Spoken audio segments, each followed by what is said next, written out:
So, hello mga kwakwa, magandang hapon. Yun. So, mag-NBA Finals na tayo sa ating NBA. Kalaban natin ay ako pala ang Portland Trail Blazers. Kalaban na ang 76ers. Ang kalaban natin si Embiid. Si Embiid natin na kalaban. Ayay. So, ayun. Kaya na mga kwakwa. So, ang gamit natin ay Lloyd Di Palma. Ating pangalan talaga. So, ayun na. Simula na. Yay! So, ayun na mga kwakwa. Inedit ko na lang to. Per quarter na lang. Kasi medyo mahaba kasi yung laban. Ang score 67-45. Ayun.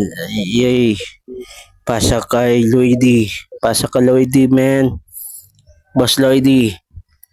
Yeah, number 16. Oops, Lloydy. Hindi makapasok kasi daming kalaban. So, pinasa sa kakampi. Pumasok. Wala. Botalo. Wala talaga. Ayan na. Okay. Shooting. Petro, dalawang shoot lang. Yes! Champion na tayo mga kwakwa. Ayan na mga kwakwa. Yeah! Champion in the year, in the world, in the country. Yeah! Mamasita.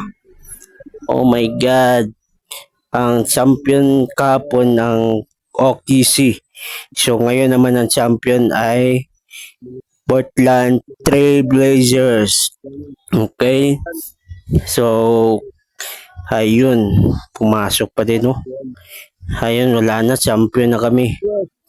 Yeah! So, home court pala sa kalaban, guys. So, tinalo namin kahit home court sa kalaban. So, ayun, guys. Ipapakita ng trophy. Ang championship 2025. Yeah! Champion in the world. Yes. So, sino ang MVP naman? MVP. Itinuring MVP. Mode of the year. Kung walang iba, kundi si Lloyd Di Palma. Yeah, Palma talaga. Kakaiba talaga ang Palma. Number 16, Palma. Yeah. So, guys, grabe talaga. I proud myself talaga mga kwakwa. So, ayun mga kwakwa. God bless and thank you, NBP.